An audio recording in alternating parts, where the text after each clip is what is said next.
Bismillahirrahmanirrahim. Assalamualaikum warahmatullahi wabarakatuh.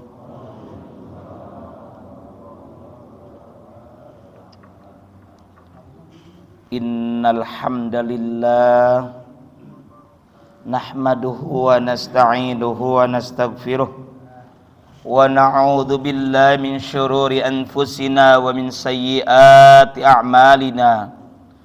May yahdihillahu fala mudilla lahu wa may yudlilhu fala hadiyalah. Asyhadu an la ilaha illallah wahdahu la syarikalah wa asyhadu anna sayyidana Muhammadan abduhu wa rasuluh la nabiyya ba'dah. Allahumma salli wa sallim wa barik ala sayyidina Muhammad wa ala alihi wa sahbihi ajma'in. Amma ba'du. Subhanaka la ilma lana illa ma 'allamtana innaka antal alimul hakim. Rabbi syrah li sadri wa yassir li amri wahlul 'uqdatam min lisani yafqahu qawli. Rabbi zidni ilma warzuqni fahma birahmatika ya arhamar rahimin. Yang kami muliakan asatidzah, para hujaj, para sepuh bini sepuh, jajaran Dewan Kemakmuran Masjid Al-Istiqamah Komplek Bumi Panggugat Ciamas Bogor beserta jamaah sekalian, baik bapak dan ibu, yang mudah-mudahan senantiasa ada dalam rahmat dan ridha Allah Ta'ala. Teriring doa semoga para bapak, para ibu, jamaah sekalian dalam keadaan sehat walafiat, sehat lahir dan batin.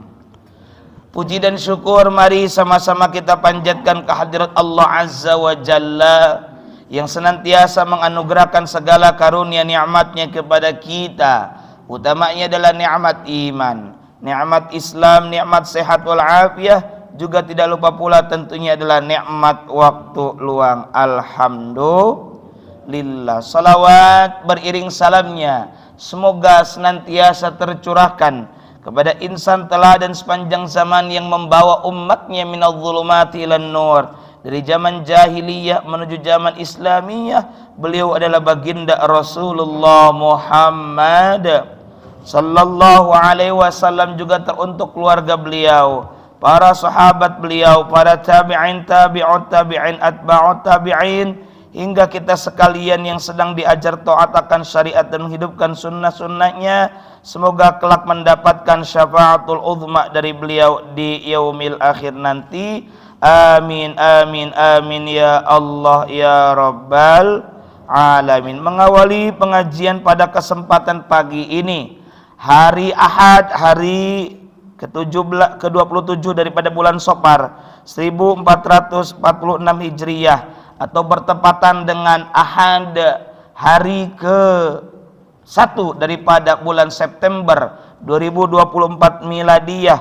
Kita awali pertemuan ini dengan membaca suratul Fatihah. Semoga dengan keberkahan suratul Fatihah ini, yang sakit di antara kita, karib kerabat kita, jamaah kita, tetangga kita, semuanya diberikan kesembuhan dengan segera, diberikan kesabaran, ketabahan, kekuatan lahir dan batin dalam menjalani ujian tersebut, dan dimudahkan biaya untuk berobatnya. Yang sedang sehat, alhamdulillah pada kesempatan hari ini hadir di tempat ini, semoga dimampukan oleh Allah Ta'ala untuk menggunakan seluruh nikmat tersebut dalam rangka taat kepada Allah Ta'ala, dan semoga hasil daripada pengajian ini berupa ilmu yang bermanfaat dan barokah. Ala hadhihin niyyah wa ala kulli niyyatin salihah wa ila hadratin nabiyil mustafa Muhammadir Rasulillah sallallahu alaihi wasallam وعلى آله وأزواجه وذرياته وأهل بيته ولمن دخل في بيته الكرام شيء لله لهم الفاتحة أعوذ بالله من الشيطان الرجيم بسم الله الرحمن الرحيم الحمد لله رب العالمين الرحمن الرحيم مالك يوم الدين إياك نعبد وإياك نستعين اهدنا الصراط المستقيم صراط الذين أنعمت عليهم غير المغضوب عليهم ولا الضالين رب اغفر لي ولوالدي amin. Mari sambung dulu dengan baca Sayyidul Istighfar. Silakan diikuti bersama-sama. Bismillahirrahmanirrahim. Allahumma anta rabbi la ilaha illa anta khalaqtani wa ana abduka wa ana ala ahdika wa wa'dika mastata'tu a'udzubika min syarri ma sana'tu abu'u laka bi ni'matika alayya wa abu'u bi dzambi faghfir li fa innahu la yaghfiru dzunuba illa anta. Para bapak, para ibu, jamaah sekalian rahimakumullah, pada kesempatan pagi ini rutinitas kita kajian Ahad di pertemuan Ahad pertama bersama kami. Insyaallah kita akan membahas lanjutan ngaji kitab Hadits Arba'in An-Nawawiyah. Pada kesempatan ini kita akan masuk ke dalam hadis nomor 17. Jadi kalau bawa handphone gampang, buka Google Hadits Arba'in nomor 17, kira-kira gitu.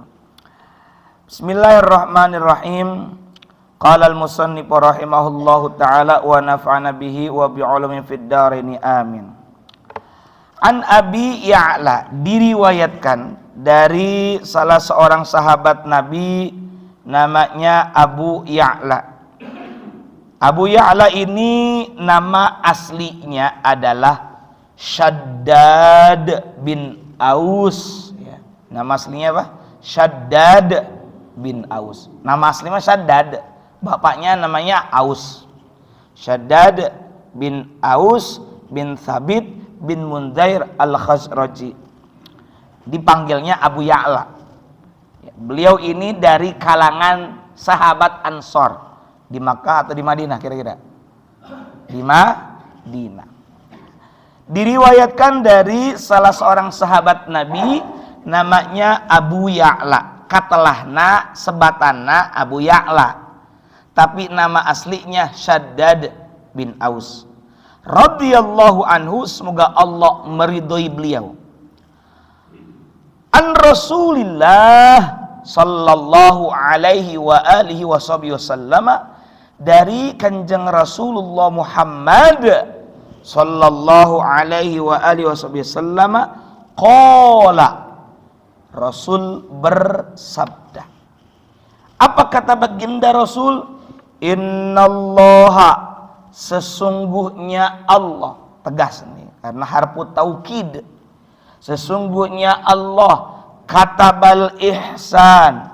Secara bahasa Bu, kataba itu menulis. Dulu mungkin ibu bapak pernah sekolah diniyah. Kataba menulis gitu ya. Nasoro menolong, doroba memukul ya. Kataba menulis. Secara bahasa menulis atau mencatat.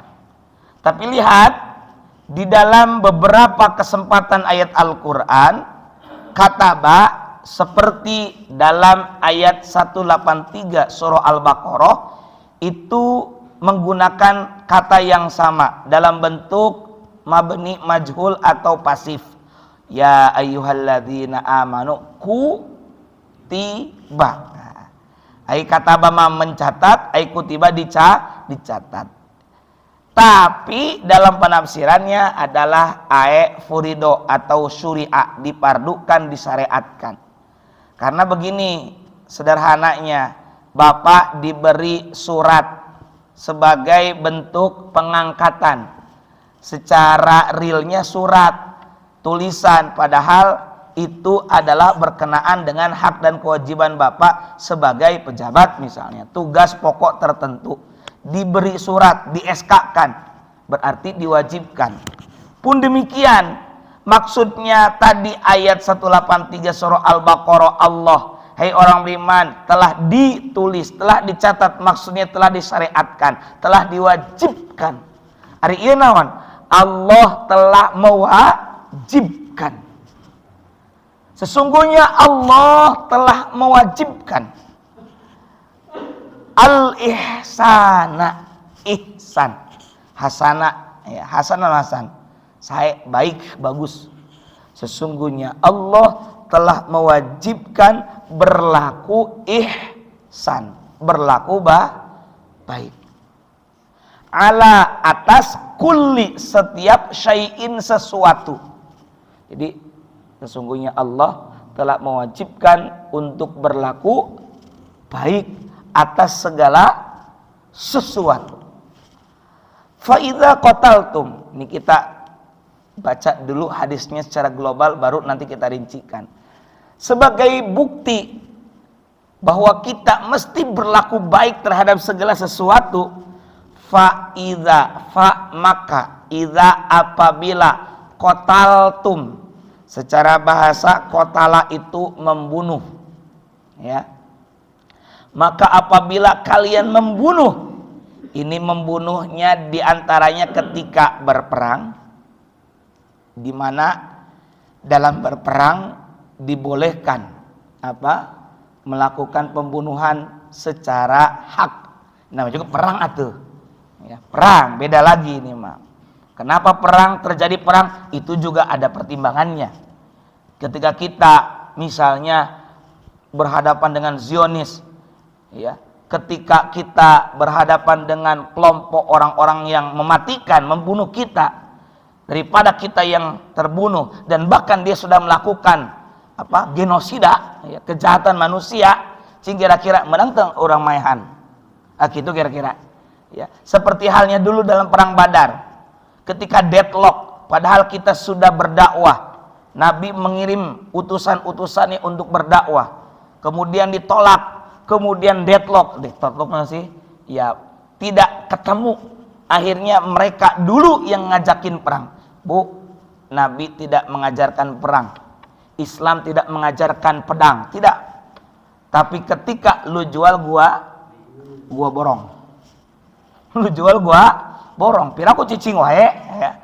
Mereka yang lebih dulu. Maka dalam kondisi berperang, ya itu menjadi boleh. Ya apa saja. Kecuali kalau dia sudah menyerah, beda lagi. Nggak boleh kita menyerang orang yang sudah tua, kita tidak boleh menyerang orang yang sudah menyerah, kita tidak boleh membunuh perempuan, tidak boleh ketika berperang itu merusak tanaman dan lingkungan. Begitu, ada aturan-aturannya. Maka kalaupun ketika membunuh termasuk berperang, ya, termasuk juga misal kalau kisos, ya, kisos itu ketika sudah dibenarkan secara syariat, ya, artinya nggak sembarang. Adanya kisos juga bukan berarti kalau di ayat ya ayyuhalladzina amanu kutiba 'alail qisasu fil qatla al-hurru bil hurri wal 'abdu bil 'abdi, ayat 107 berapa itu saya lupa. Itu bukan ujug-ujug si A dibunuh lalu dibalas dibunuh lagi, nggak begitu. Ada pengadilan. Ada aturan yang harus ditempuh, prosesnya ada. Itu juga ada aturannya. Termasuk juga katanya, wa idza dzabhtum fa ahsinu dzibha. Kalau tadi fa idza qataltum fa ahsinul qitlah, maka apabila membunuh, misalnya kisos, enggak sembarangan. Nah, misalnya begini, Bapak pernah mendengar dulu ketika ada algojo yang akan memancung, ketika sudah ingkrah istilahnya, ketentuan hukum, keputusan hukumnya istilahnya ingkrah kalau di kita ya. Apakah misalnya di kisosnya itu dihukum mati, kalau di kita hukum mati, apakah dengan disiksa dulu atau langsung? Langsung. Misalnya kalau tembak atau misalnya maaf dipancung ya langsung ya. Bahkan yang mancungnya juga algojonya ditutup mukanya gitu ya. Jadi tidak sembarangan. Kalaupun harus membunuh ya, maka membunuhlah dengan baik. Lihat bagaimana perintah untuk berlaku baik semuanya, termasuk dalam hal maaf sekali lagi sesuatu yang sangat tidak mengenakkan. Depan mayahan teh tengenah meureun, tapi tetap harus dengan cara yang baik. Wa idza dzabhtum, dan apabila kalian menyembelih, termasuk menyembelih, kalaupun kalian menyembelih kata Nabi seperti menyembelih hewan sembelihan, misalnya ayam, atau ketika kurban kambing, domba, sapi, unta dan sejenisnya, maka kata Nabi fa ahsinud dzibha, berlaku ihsan, baiklah dalam menyembelih. Jadi temenang tah, nggak boleh kita menyembelih menggunakan pisau yang mintul cek Sunda kodol nanti ya, kodol teh mintul apa? Yang tidak tajam, anu karatan menyiksa, nggak boleh. Wal yuhidda ahadukum syapratahu, dan hendaklah kamu sekalian yuhidda, menajamkan ya, ahadukum, salah seorang dari kalian, syapratahu, pisaunya. Wal yurih dzabihatahu, dan senangkan, yurih rehat dari bahasa Arab, dan senangkanlah dzabihatahu, hewan sembelihannya. Rawahu Muslim, telah meriwayatkan hadis ini Imam Muslim, dan derajat hadis ini sahih, diriwayatkan oleh Imam Muslim dalam kitab Sahih Muslim nomor 1955, Musnad Imam Ahmad bin Hambal juz ke-4 nomor 123, 124 dan 125, dan banyak lagi lainnya. Baik, para bapak jamaah sekalian rahimakumullah, kita bahas hadis ini, membahas untuk selalu berlaku baik. Innallaha katabal ihsana ala kulli syai'in. Innallaha, sesungguhnya Allah, kataba, telah mewajibkan, al ihsana, berlaku ihsan. Pak yang suka hadir dalam khutbah yang disampaikan oleh khatib Jumat, itu di penghujung khutbah Jumat atau khutbah terakhir, khatib sering mengutip ayat ibadallah innallaha ya'muru bil adli wal ihsan, surah An-Nahl ayat 90, gitu ya. Jadi gini Pak, dulu itu di masa sahabat pernah memasuki masa politik, menjelek-jelekan adalah ya, menjelek-jelekan sampai ke forum khutbah. Kemudian kalau tidak salah itu Khalifah Umar bin Abdul Aziz kalau tidak salah ya, itu menginstruksikan untuk mengutip ayat 90 surah An-Nahl, innallaha ya'muru bil adli wal ihsan. Artinya innallaha, sesungguhnya Allah, ya'muru, memerintahkan, bil adli, untuk berbuat adil, wal ihsan, dan berbuat ihsan. Agama kita hebat Bu, memerintahkan kita untuk berbuat adil dan ihsan. Ada sedikit beda adil dan ihsan. Kalau adil itu bukan sama rata, tapi proporsional, sesuai dengan porsinya. Bapak, ibu punya anak, satu SMP, satu SMA, satu kuliah. Kalau kita bicara adil, ketika memberi sangu atau uang jajan, apakah itu adil adalah sama rata? Tidak. Apakah setiap anak diberi 20.000 itu adil? Tidak. Sesuai dengan porsinya. Ya. Anak SD kira-kira kalau dia sekolahnya di SD Ciomas di depan, cukuplah kira-kira 5.000 sampai maksimal kalau ada kebutuhan 8 sampai 10.000. Kira-kira begitu. SMA di mana? SMP di mana? Oh, di sono no, di Cibinong, di SMP 1 Ciomas, Ciperkosono. Karena dia pakai angkot, ya paling banter 15.000 seharinya. Anak kuliah, misalnya anak kita yang paling besar kuliah, ya paling banter, karena saya juga dosen sering nanya itu. Kalau rumahnya di Ciomas rata-rata paling banter 30.000. Ya, rata-rata 30.000 sampai dengan 50.000. Kemana dulu? Atau lamun dia ke Ciputat mah piraku 30.000. Ya, dari sini ke UI masa iya 30.000 gitu kan. Nah, sesuaikan, misal seharinya 50.000. Ya. Adil bukan sama rata, tapi adil adalah proporsional sesuai dengan porsinya. Kemudian ihsan. Ihsan itu berlaku baik lebih dari adil. Allah itu maha adil. Allah juga Rahman dan Rahim. Ketika Allah menyiksa seseorang itu dengan keadilannya, bukan dengan Rahman Rahimnya. Maka awas kalau kita mengatakan, ih Allah mah nggak adil. Mun rek adil cing kira-kira Pak, ditimbang berat antara pahala dan dosa, kira-kira ibu lebih berat mana? Pahala atau dosa? Nggak kayaknya hewan. Itu kudu dijawab sebenarnya. Lobaan keneh naon? Loba keneh naon? Dosa sarua jeung udah hareup bapak ge sami abdi ge pasti seueuran keneh dosa, pasti lebih banyak dosa ketimbang pahala. Kalau mau ngomongin adil, sok masuk surga kita dengan adilnya Allah, yang dilihat pahala dan dosa pasti banyakan dosa. Era orang ke Allah, malu kita kepada Allah ngisin-ngisinin. Tapi Allah memasukkan kita ke dalam surga sebab rahmat Allah. Makanya pernah dengar nggak riwayat begini?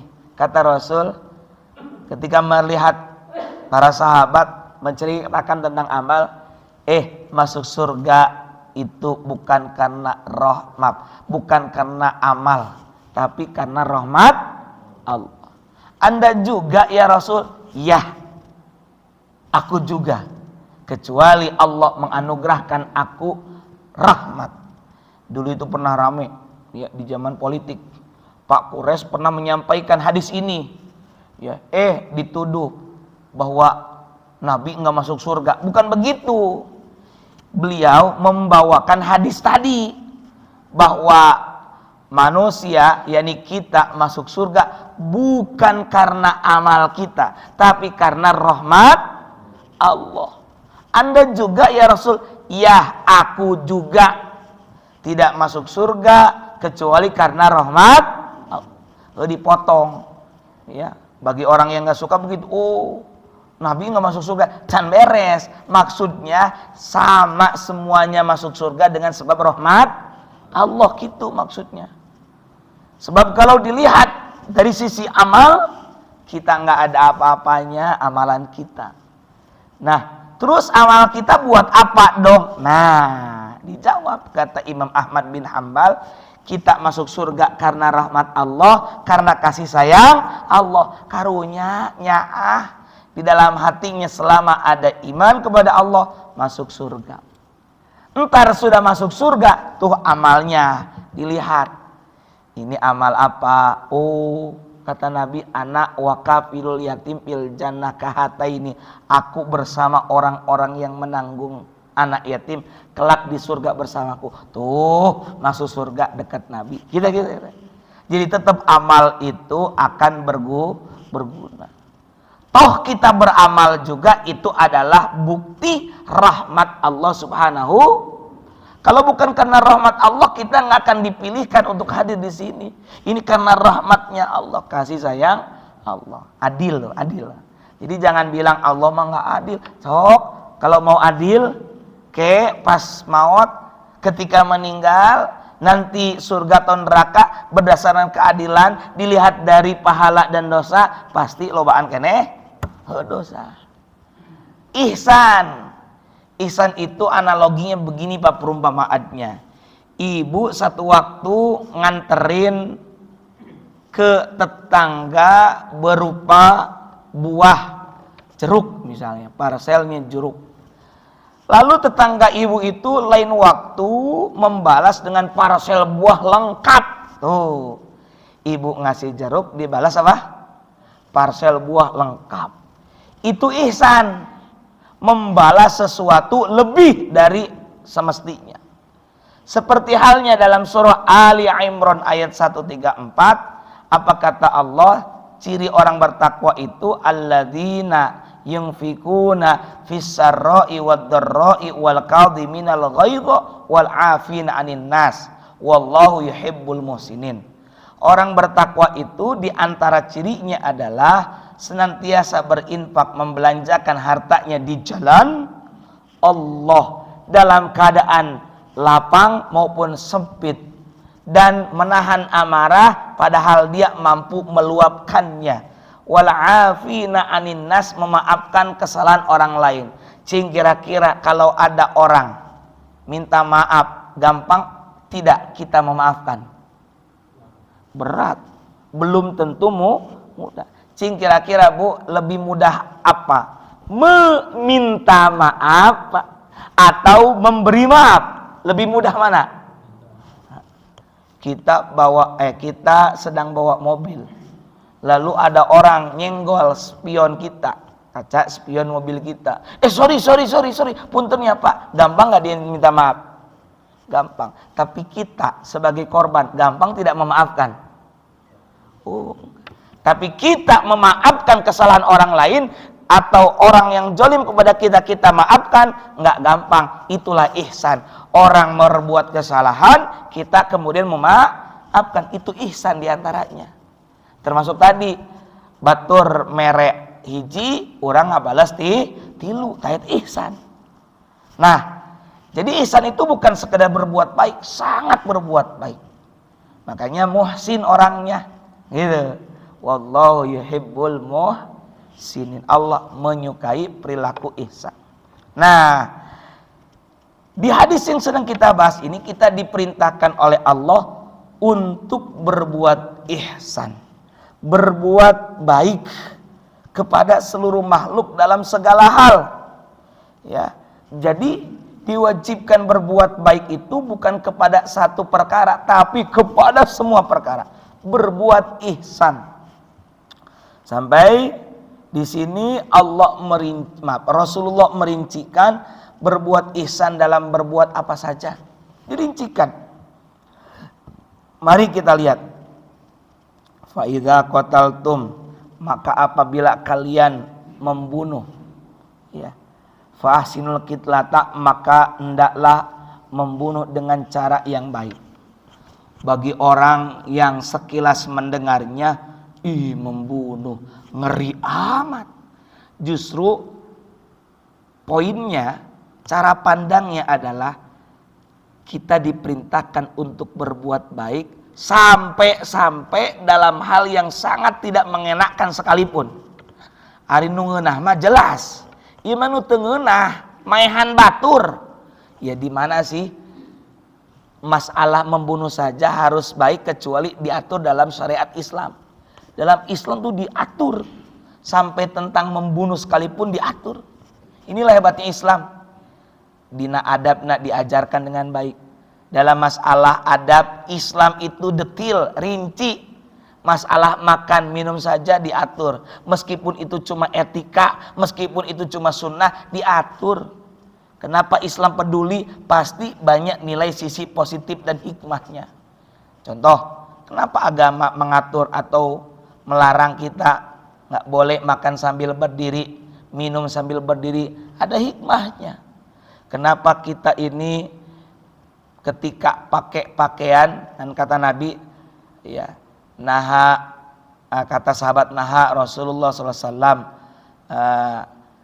Rasul melarang pakai baju, pakai celana dalam kondisi berdiri. Makan, minum, pakai baju, pakai sepatu. Jangan bayangkan pakai sepatu sendalnya kayak kita slup tinggal pakai, enggak. Dulu kan pakai terompah, kemudian pakai tali. Nah, itu kan meren. Saya calik duduk. Ya, kita pakai sepatu saja yang pakai tali, bagusnya duduk. Ini lamun sambil lempang, sambil jalan, tentu tidak akan bagus.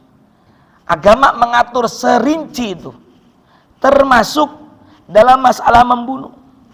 Maksudnya ketika kalian akan membunuh, seperti halnya apa tadi contohnya, maaf sekali lagi, seorang algojo ketika akan melaksanakan tugas dalam kisos, ya, seperti dalam surah Muhammad ayat 4 itu, fa idza laqitumul ladzina kafaru fadharbar riqab, maka apabila kamu bertemu dengan orang-orang kafir di medan perang.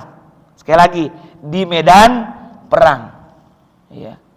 Islam sekali lagi tidak mengajarkan perang, Mbak, tidak, tapi ketika kita deadlock, ketika mereka mengajak perang, kita istilahnya Mbak, hadapi. Nggak boleh kita ini lari dari medan pertempuran. Dalam sejarahnya itu, sependek pengetahuan saya, tidak pernah Nabi ngajak duluan perang, enggak, tidak. Ya, justru mereka kelompok musuh yang ngajak kita duluan. Nah, maka kata Allah, fa idza laqitumul ladzina kafaru, maka ketika kalian bertemu dengan orang-orang kafir di medan perang, ya, tempatnya pun bukan di Madinah, tempatnya pun bukan di pemukiman Makkah, bukan, tapi di padang, di tanah lapang, bukan di area perkebunan, bukan, tapi ada di tempat yang telah ditetapkan, yang telah ditentukan, nggak sembarang, ada aturannya. Maka ketika bertemu dengan musuh di medan pertempuran, fadorobar riqab, maka pukullah batang leher mereka. Maksudnya apa? Ya, kalau mau bunuh silahkan, ya, dengan cara yang baik. Gitu. Dalam surah Al-Anfal ayat 12, sa'ulqi fi qulubil ladzina kafaru ru'ba fadribu fawqal a'naqi wadribu minhum kullabanan. Kelak, kata Allah, akan aku berikan rasa ketakutan ke dalam hati musuh kalian, yakni orang-orang kafir. Ingat, ini di medan pertempuran.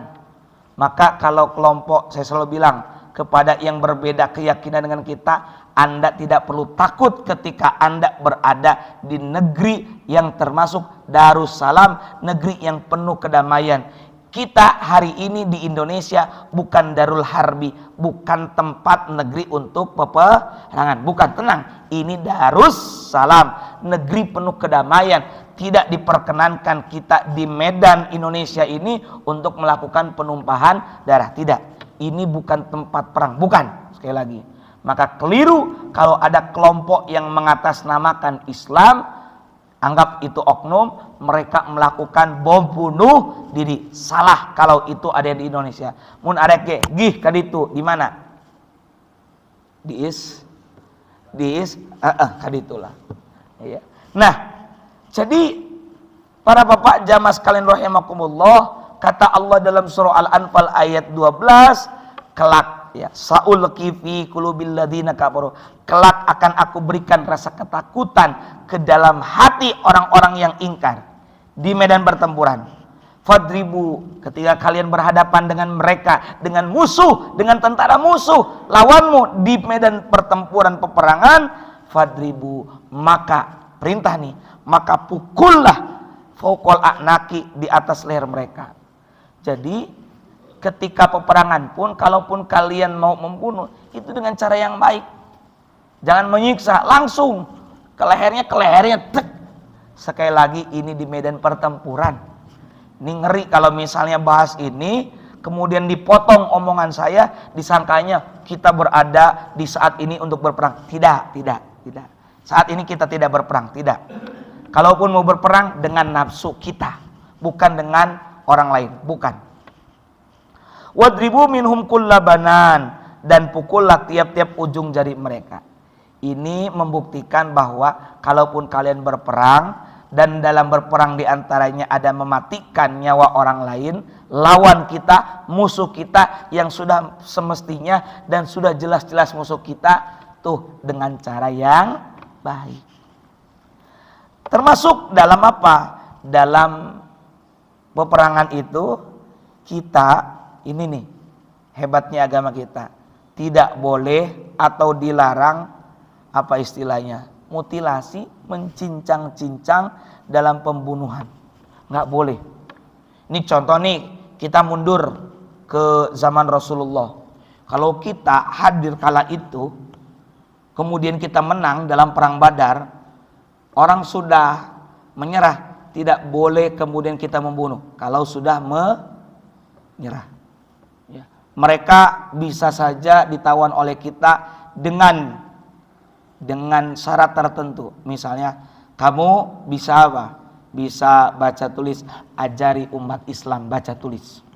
Kamu kalau mau merdeka silahkan, kamu harus membantu kami. Jadi ada cara-cara tertentu. Islam itu humanis, ya, agama yang mengedepankan nilai-nilai kemanusiaan. Jadi kalau sudah menyerah tidak diperkenankan dibunuh. Bahkan kalau sudah mati pun, misalnya gugur, tewas dalam pertempuran, itu tidak boleh dicincang atau dimutilasi. Manusiawi.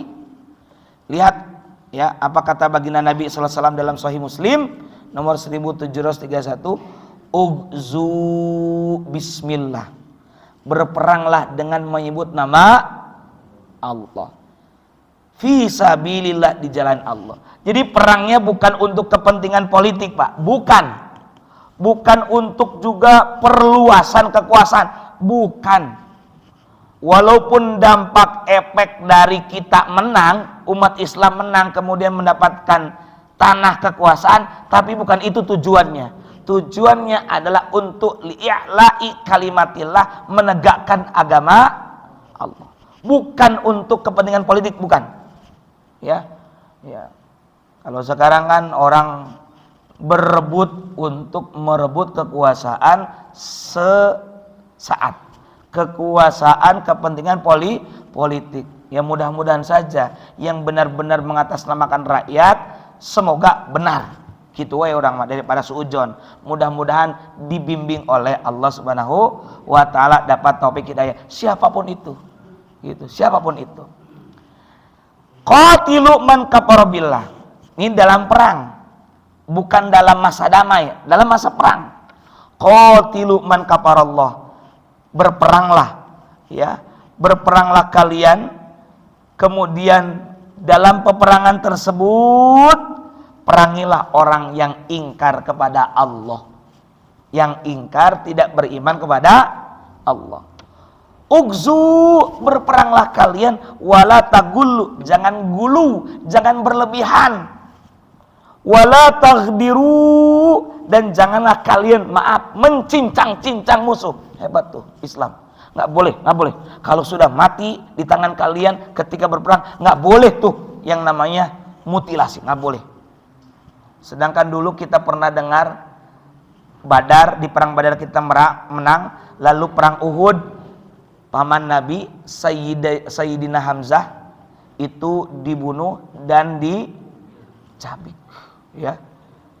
Walaupun kemudian baik yang menombak namanya Wahsy kemudian masuk Islam, maupun itu Hindun kemudian juga masuk Islam, ya.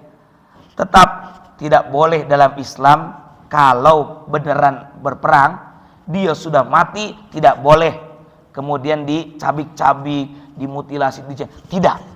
Inilah sekali lagi nilai kemanusiaan agama Islam.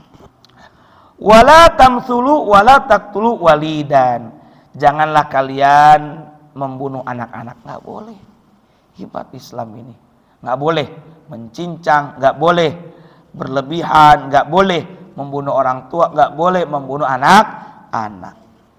Nah, dalam Sahih Bukhari, nahan Nabi sallallahu alaihi wasallam anin nuhba wal muthlah. Ya, Rasul melarang dari perampasan dan mencincang-cincang musuh. Nggak boleh, nggak boleh. Itu bahwa Islam itu sangat humanis. Meskipun dalam berperang harus tetap ihsan. Kemudian emang ada bentuk pembunuhan yang diperkenankan? Ada. Pertama kisos. Itu pun setelah melalui proses pengadilan. Kemudian yang dibenarkan lagi peperangan. Itu diantaranya. Kemudian larangan kalaupun kisos, misalnya di negara yang menggunakan dasar agama sebagai hukum, kalaupun harus kisos, tidak boleh membakar, membunuh dengan cara membakar, tidak boleh membunuh dengan menyiksa, kisos dengan menyiksa, digergaji kemudian mati, nggak boleh, ya, tidak boleh. La tu'adzibu bi'adzabillahi azza wa jalla, kata Nabi, janganlah kalian menyiksa dengan siksaan Allah azza wa jalla, termasuk diantaranya membakar. Ya kan, Allah Ta'ala di neraka itu membakar. Nggak boleh kita membunuh orang dengan membakar, menyiksa, nggak boleh. Gitu. Termasuk juga nahan Nabiyyu sallallahu alaihi wasallam antus barol bahaimu. Dalam kitab Sahih Bukhari, Nabi sallallahu alaihi wasallam melarang antus barol bahaimu, penahanan hewan ternak kemudian disiksa. Nggak boleh. Ya. Maka kalau ibu bapak memelihara hewan peliharaan, jangan sampai menyiksanya. Ibu punya kucing, punya ayam, punya apa lagi, ternak yang dibolehkan, atau memelihara piaraan yang dibolehkan, termasuk ikan yang di akuarium, di kolam, kasih makan. Jangan sampai dikerem di berdahar henteu. Ya, awas. Ya, khawatir nanti kita disiksa karena perbuatan tersebut. Nggak boleh, hati-hati. Maka kalau mau punya peliharaan termasuk burung, ini bawa suka pelihara burung misalnya, hati-hati, kasih makan. Ikan juga kasih makan, ayam kasih makan. Mungkin kan bapak-bapak kalau sudah pensiun pekerjaannya dua. Kalau nggak melihara dalam arti momong cucu, ya melihara momong peliharaan, ya burung, ya ikan, ya apa lagi gitu, ya tanaman gitu ya. Hati-hati, itu harus kita perhatikan, ya. Termasuk juga ketika kita menyembelih hewan itu hendaknya berlaku baik, berlaku ihsan, seperti dalam menyembelih. Maka alat yang dipakai, misal dalam menyembelih, harus tajam dan bisa mengalirkan darah. Apa kata baginda Nabi Muhammad sallallahu alaihi wasallam? Ma anharad dama wa dzukira smullahi faqul laisa dzufra wasinna. Apa saja yang bisa mengalirkan darah dan disebutkan nama Allah sewaktu menyembelihnya, maka makanlah. Selain kuku dan gigi, berarti tidak boleh menyembelih menggunakan kuku. Misalnya kuku ibu bapak tajam, tidak boleh. Meskipun kukunya tajam. Nggak boleh menyembelih dengan apa? Misalnya dengan gigi. Najan huntuna. Misalnya taring, runcing, nggak boleh. Ya. Wal yuhidda ahadukum syafratahu, dan hendaklah salah seorang dari kalian menajamkan pisaunya. Jadi supaya sekali set beres. Jangan sampai menyiksa. Ya. Oh, itu tidak boleh. Pastikan itu pisau atau golok yang tajam. Ya. Menyiksa itu nantinya. Maka mesti satu kali set. Itu. Dan yang dipotong apa? Memotong bagian apa ini? Tenggorokan, kerongkongan, dan 2 urat leher sekaligus dengan cepat. Makanya seringkali kalau itu hewannya yang besar berupa unta atau sapi, lembu atau kerbau, pegangnya saja begini, karena supaya kekuatan. Kalau begini mungkin lemah, tapi kalau begini, nah itu kuat, penuh dengan tenaga. Ya. Jangan sampai mun belajar kan emang ulah jadi bahan percobaan. Cing atuh belajar, lihat orang dulu, ya ikut pelatihan juleha, juru sembelih hewan juleha teh. Juleha mengaran. Ya, ikut banyak itu pelatihan Pak, supaya kita ini terbiasa. Gitu. Nah, boleh menyembelih hewan dengan cara melukai bagian mana saja sampai mati jika hewan itu sulit. Kalau sulit, ya lamun gampang kan emangnya tetap dari jalan tadi tenggorokan, kerongkongan, dan 2 urat leher sekaligus, yang itu adalah memutus selain jalur darah pernapasan. Kemudian apa lagi? Baca Bismillahirrahmanirrahim. Gitu, baca Bismillah. Kemudian ya, yang menyembelihnya pun ya tentu harus orang Islam kalau kita begitu ya, dan orangnya yang mampu dan bisa. Gitu. Kemudian hati-hati, meskipun kita menggunakan pisau yang tajam, namun ketika kita mengasahnya, awas tidak mengasah pisau, golok, dan sejenisnya di hadapan hewan yang akan disembelih. Ya, ada sebuah riwayat diriwayatkan dari sahabat Abdullah bin Abbas radhiyallahu anhuma bahwa Nabi Muhammad sallallahu alaihi wasallam pernah melewati seorang yang meletakkan kakinya di atas perut seekor kambing sambil mengasah pisau. Jadi kambingnya sudah siap disembelih, tapi orang ini sambil mengasah pisau. Ya, sedangkan kambing itu lihat Pak, melihatnya dengan mata kepalanya sendiri jelas. Ya kumaha sih ieu embe? Ieu keur ngasah. Ya. Maka Nabi sallallahu alaihi wasallam bersabda begini, Kang, istilah kita mungkin begitu ya, Mang, ya, mengapa kamu tidak melakukannya ini sebelum mau menyembelih? Artinya apa? Kuduna diasah heula sing bener, jangan di hadapan hewan yang akan dipotong. Gitu. Apa kata Nabi? Bahasanya begini, Kang, kalau pakai bahasa kita, apakah Anda bermaksud untuk melakukan 2 kematian? Kenapa Nabi berkata demikian? Karena yang dimaksud 2 kematian adalah 1 kematian pertama saat melihat asahan, yang kedua ketika disembelih.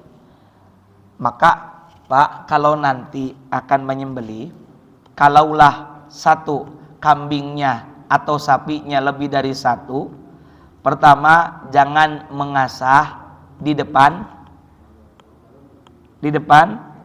hewan yang akan disembelih. Yang kedua, kalaulah dia giliran, kalau bisa dijauhin dulu, bisingan galau.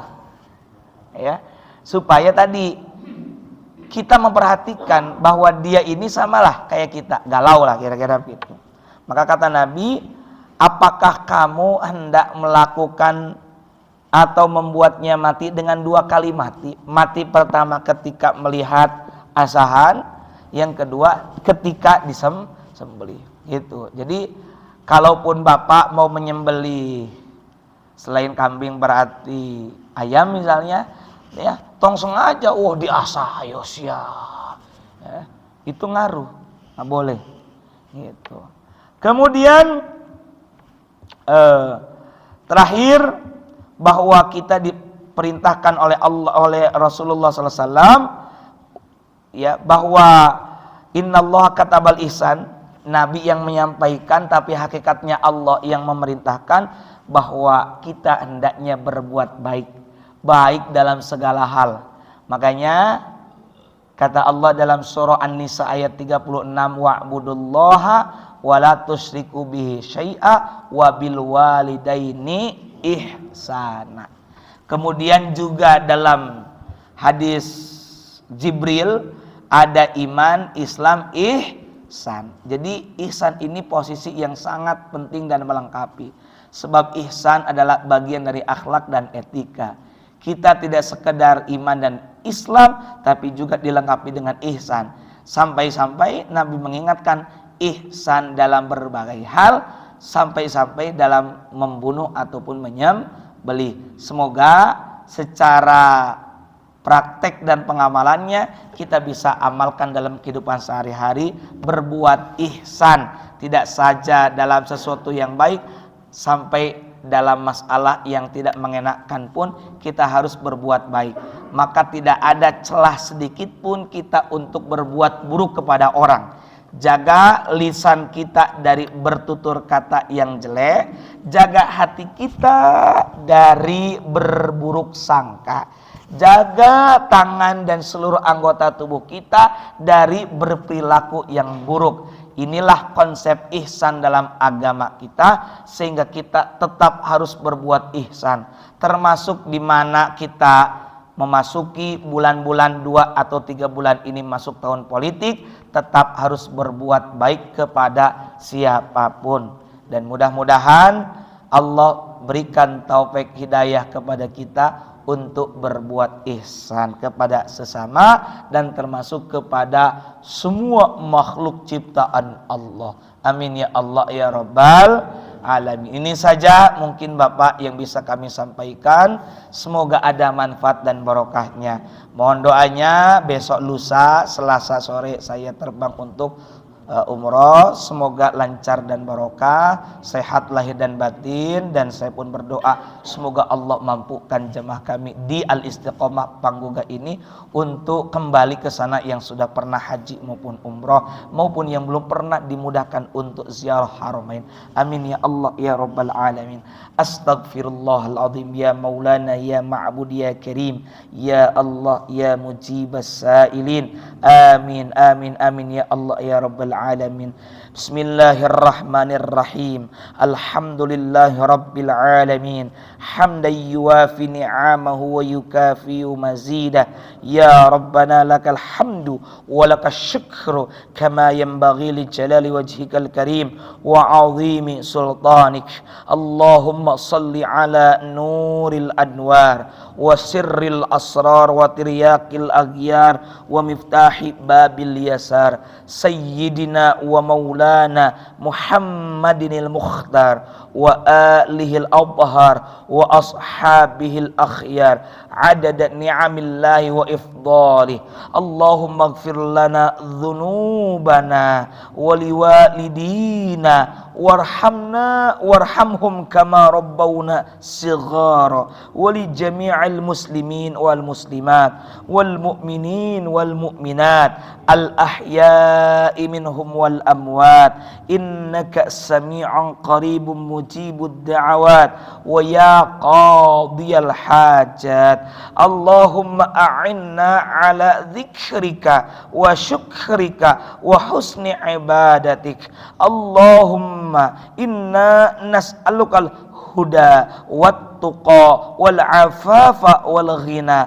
Allahumma aghnina bil ilmi wa zayyina bil hilmi wa akrimna bit taqwa wa jammilna bil afiyah. Allahumma iftah lana abwabal khair wa abwabal barakah wa abwabal rizqi wa abwaban ni'mah wa abwabas sihhah wa abwabas salamah wa abwabal jannah wa abwabal maghfirah. Allahumma inna nas'aluka husnal khatimah wa na'udzubika min su'il khatimah. Allahumma ij'alna wa auladana min ahlil ilmi wal khair wa la taj'alna wa iyyahum min ahli syarri wad dhair innaka ala kulli syai'in qadir. Allahumma rzuqna ziyaratal haramain wa yassir lana asbabaha. Allahumma ij'al hadza jam'ana jam'an marhuma wa tafarruqana min ba'dihi tafarruqan ma'suma.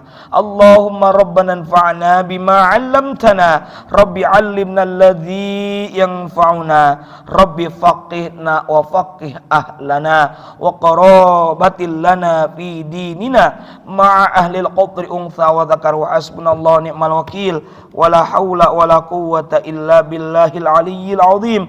Wa sallallahu ala sayyidina Muhammad wa ala alihi wa sahbihi wasallam. Subhana rabbika rabbil izzati amma yasifun wa salamun alal mursalin walhamdulillahi rabbil alamin. Subhanakallahumma wa bihamdika asyhadu an la ilaha illa anta astaghfiruka wa atubu ilaik. Wallahul muwaffiq ila aqwamit thariq. Wassalamu alaikum warahmatullahi wabarakatuh.